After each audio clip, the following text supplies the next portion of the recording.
Salve Maria, Jaqueline aqui hoje para contar para você a história de São Francisco de Paula. Você conhece? Em 27 de março de 1416, na pequena cidade de Paula, na Calábria, na Itália, nasceu um menino filho de um casal de camponeses pobres, mas muito devotos a Deus. Na hora do seu nascimento, testemunhas disseram ter visto um fogo vindo da casa dos camponeses que subia em direção ao céu. Nasceu então Francisco, aquele que mais tarde seria chamado de Luz da Calábria, mensageiro de Deus, o eremita da caridade, profeta da penitência e da misericórdia. Seus pais, Diácono e Viena, eram fervorosos cristãos, mas não conseguiam ter filhos. Devotos de São Francisco de Assis, eles prometeram que se tivessem um menino, o nome seria Francisco. O santo de Assis, com certeza, intercedeu junto ao pai, pois pouco tempo depois, Viena engravidou. Entretanto, a alegria do nascimento durou pouco, porque o bebê logo apresentou um abscesso maligno no olho esquerdo e corria o risco de ficar cego. Novamente, seus pais recorreram a São Francisco de Assis, dessa vez prometendo que se a criança ficasse boa, quando tivesse idade suficiente, ela passaria um ano internada em um dos conventos franciscanos. E assim foi feito. Francisco ficou curado e quando fez 13 anos, ele vestiu um pequeno hábito e foi levado para o convento franciscano de São Marcos. Apesar de ser tão novinho, os franciscanos ficaram extasiados com a sua responsabilidade. Ele observava direitinho a regra da ordem nos mínimos detalhes, e como se isso não bastasse para torná-lo especial, milagres começaram a acontecer dentro do convento. Certa vez pediram para ele buscar brasas para o turíbulo. Francisco foi, trouxe as brasas acesas em seu hábito, que não se queimou. De outra feita, pediram-lhe para fazer o almoço. Francisco preparou a comida, colocou tudo em uma panela sobre o fogão, mas esqueceu de acender o fogo. Ele então foi para a igreja orar e esqueceu completamente do almoço, até que alguém lhe perguntou se a comida estava pronta. Ele respondeu que sim, e aí ele foi com um frade para a cozinha. Ao chegarem lá, o fogo estava aceso e a comida pronta, já cozida. Quando acabou o prazo da sua permanência, os frades queriam que ele continuasse no convento, que ele não fosse embora, porque ele dava tantas mostras de santidade que eles queriam que ele continuasse lá, mas aí os seus pais o levaram para uma viagem a Roma, até Assis e outras cidades por ali. Ao chegar a Monte Cassino, que foi o lugar onde São Bento ficou por 14 anos, pediu aos pais para que o deixassem ser um eremita. Naquela época, havia muitos eremitas, que são pessoas que se afastam das famílias, das cidades, para orar e fazer penitência. Moravam em grutas, viviam do que as pessoas davam, do que a terra lhe dava. Então, durante 6 anos, Francisco morou em uma gruta, orando e fazendo penitência, pedindo ao Pai para que perdoasse os pecados dos homens. Segundo a tradição da Ordem dos Meninos, recebeu de São Miguel Arcanjo, hoje o patrono da Ordem dos Meninos, um escapulário. O arcanjo, então, lhe aparece novamente, tempos mais tarde, com uma placa em forma de sol com a palavra Charitas, que significa caridade. Essa palavra estava escrita sobre um fundo azul, e aí São Miguel Arcanjo pede que Charitas fosse o emblema da nova ordem a ser fundada. E aí Francisco concorda. A gruta em que ele vivia era visitada por inúmeras pessoas que vinham em busca de cura, de consolo, de esperança. Ao orar na gruta, muitas vezes ele entrava em profundo êxtase. E nessas ocasiões, as pessoas o viam cercado por uma forte luz, como que saísse do seu interior. Em carta escrita por ocasião do 6º centenário do nascimento de São Francisco de Paula, os bispos da Calábria escreveram assim: apresentamos São Francisco como exemplo e proposta de misericórdia, porque sua vida e sua mensagem penitencial se sintetizam nestas palavras: Deus te quer bem e não te abandona.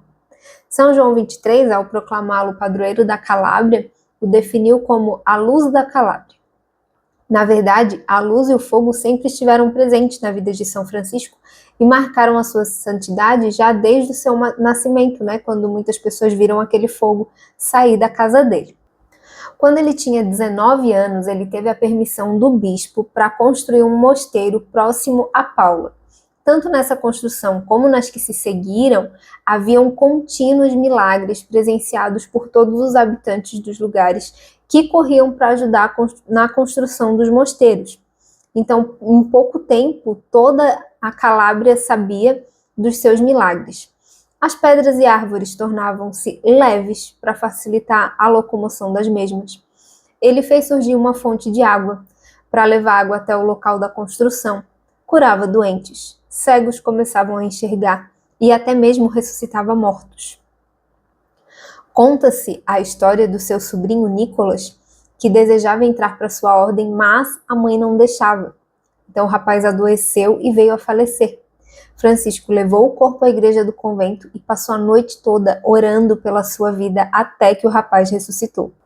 Na manhã seguinte, ele perguntou à mãe se o filho ainda estivesse vivo, deixaria que ele entrasse na ordem. A mulher disse que sim. Então Francisco lhe trouxe o filho vivo, que então tornou-se um frade mínimo. Certa vez a caldeira teve um problema, Francisco entrou nela para consertá-la de pés descalços. Ao sair trazia uma bola de fogo nas mãos e os pés não haviam se queimado.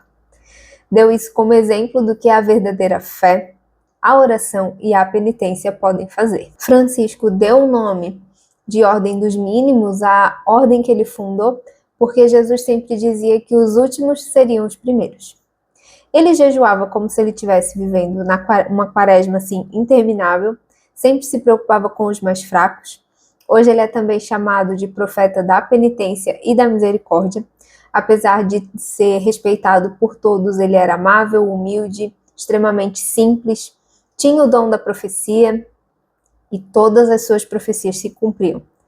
Ao aprovar a sua ordem religiosa, o Papa Júlio II definiu sua proposta de vida: luz que ilumina as penitências da Igreja. Francisco sempre contemplava o crucifixo, rezando e implorando perdão para os pecados dos homens. Analfabeto, mas muito sábio. Então ele conversava, aconselhava papas, reis, nobres, da mesma maneira como ele fazia com os mais pobres. Era chamado de mensageiro de Deus, porque era capaz de trazer a paz entre as nações, esperança para os injustiçados e vida para os mortos. Francisco colocou-se ante a sociedade de seu tempo, como um construtor da esperança, da justiça entre os mais pobres e como construtor da paz entre as nações. Ele tinha consciência de que ele tinha sido enviado por Deus para proclamar a sua graça e misericórdia. Então, essa foi a missão de sua vida. Sua fama se estendeu por outros países. Na França, o rei Luís estava muito doente e pediu ao Papa que Francisco fosse à sua corte para curá-lo. Entretanto, ao chegar à corte francesa, Francisco disse ao rei que a sua hora havia chegado e que ele não poderia fazer nada quanto a isso. Mas Francisco o preparou para a salvação. Quando o rei lhe ofereceu uma moeda de ouro, Francisco tomou a moeda e disse que não poderia aceitá-la, porque aquela moeda representava o sangue do povo francês. E ao dizer isso, quebrou a moeda e no meio dela saiu sangue. São Francisco de Paula, sempre preocupado com os excluídos, viveu para a caridade, a misericórdia e demonstrou que a luta contra as injustiças e os abusos deve conduzir à conversão pessoal, única realidade para mudar o coração do homem e abri-lo ao amor aos irmãos. Na época de São Francisco de Paula, as pessoas morriam muito cedo, ali por volta dos 30, 40 anos. Porém, São Francisco de Paula viveu até os 91 anos. Em 1518, ele foi canonizado pelo Papa Leão X, que o definiu como a estrela brilhante da Igreja, acesa por Deus para afastar as trevas do mal e do mundo. São Francisco de Paula, rogai por nós. E se você chegou até aqui, curte, compartilha, comenta esse vídeo, envia aí para todos os seus amigos, porque tudo isso nos ajuda e muito a continuar aqui com o nosso canal, a que os nossos vídeos cheguem a mais e mais pessoas. Até a próxima!